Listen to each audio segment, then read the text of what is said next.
নমস্কার, আমি প্রিয়ান সরকার। আজ বিশ্ব কবিতা দিবস। বাংলা থেকে দূরে থেকেও কবিতাকে ভালোবেসে, বাংলাকে ভালোবেসে আজকে আমার নিবেদন বাঘের থাবা, কবি নীরেন্দ্রনাথ চক্রবর্তী। রামু বলল, ওরে বাবা, দেখে এলাম বাঘের থাবা। শামু বলল, কোনখানে রে? রামু বলল, হাত পানে রে। ক্যানিং থেকে খানিক দূরে ঘুরছিল সে মানিকপুরে।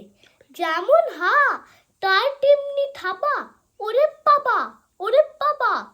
মানিকপুর থেকে শামু ঘুরে এসে বলল, রামু, বাঘের গপ্প ফেদে পাড়ার লোকগুলোকে হাসাস নে আর।